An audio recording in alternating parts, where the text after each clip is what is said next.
Hello guys, welcome back to my channel. আবার তোমাদের কাছে নিয়ে চলে এসেছি নতুন একটা রেসিপি।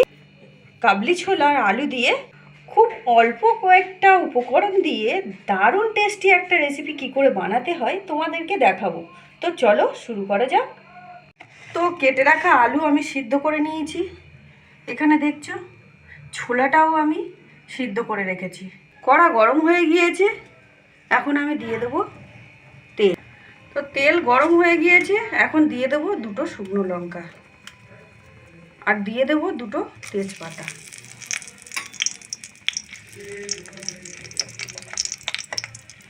শুকনো লঙ্কাটা একটু খুন্তি দিয়ে আমি কেটে দেব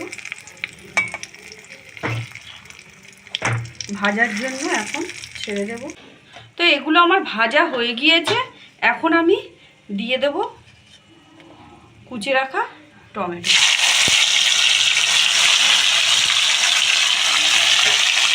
টমেটো একটু ভেজে নেব।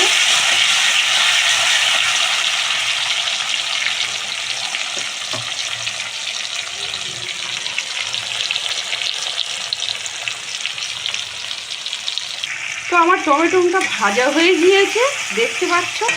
এখন আমি এতে দিয়ে দেব বেটে রাখা মশলা, জিরে, আদা, কাঁচা লঙ্কা বাটা।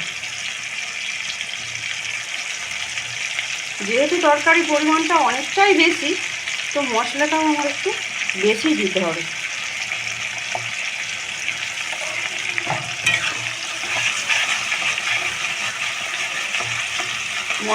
মশলাটা দিয়ে আমি একটু মশলাটা ভেজে নেব।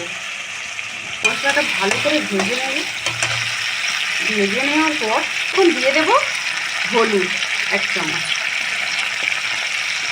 হাফ চামচের মতো লঙ্কার গুঁড়ো দিয়ে আমি ভালো করে কষিয়ে নেব। কষিয়ে নেওয়ার পরে আমি এতে অ্যাড করে দেব পরিমাণ মতো লবণ।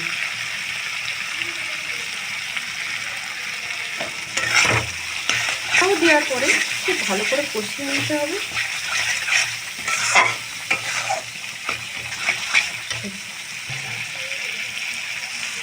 তো এখন এই কষানো মশলাতে আমি দিয়ে দেব চিনি, স্বাদ মতো চিনি। যে যেমন তরকারিতে মিষ্টি কিন্তু পছন্দ করবে সে সেরকমভাবে দিতে পারে।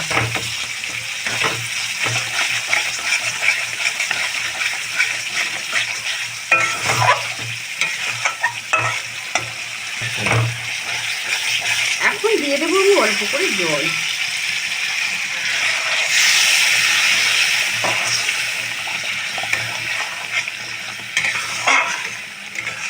মশলাটা ভালোভাবে তৈরি হওয়ার জন্য আমি জল অ্যাড করে দিয়েছি।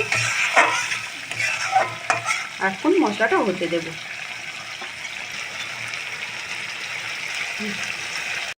মাঝে মাঝে মশলাটা একটু নাড়িয়ে নিতে হবে, কেননা তলায় ধরেও যেতে পারে, সেই জন্য একটু নাড়িয়ে নিতে হবে। তো মশলাটা আমার প্রায় হয়ে গিয়েছে, দেখতে পাচ্ছ তেল ছেড়ে দিয়েছি মশলা থেকে। এখন আমি দিয়ে দেব সিদ্ধ করে রাখা আলু।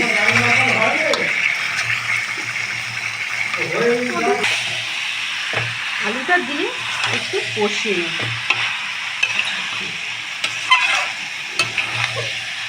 অল্প একটু আলুর সঙ্গে মশলাটা মিশিয়ে নিয়ে এখন আমি অ্যাড করে দেব সিদ্ধ করে রাখা ছোলা।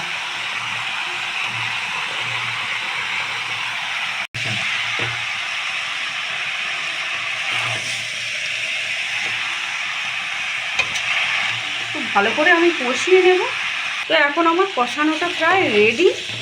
এখন আমি এতে দিয়ে দেব ছোলা মশলা, এভারেস্টের ছোলা মশলা।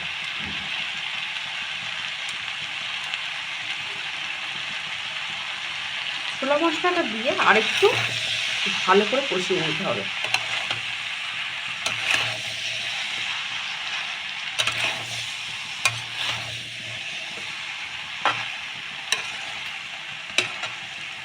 খুব ভালো করে কষিয়ে নিতে হবে। খুব ভালো করে কষিয়ে নেওয়ার পরে দেব জল। জল অ্যাড করে দিচ্ছি, দেখতেই পাচ্ছ।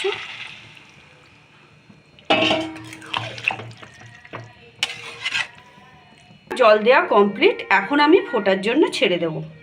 তো তরকারিটা আমার রেডি একদম, দেখতেই পাচ্ছ। এখন আমি গরম মশলা দিয়ে নামিয়ে নেব।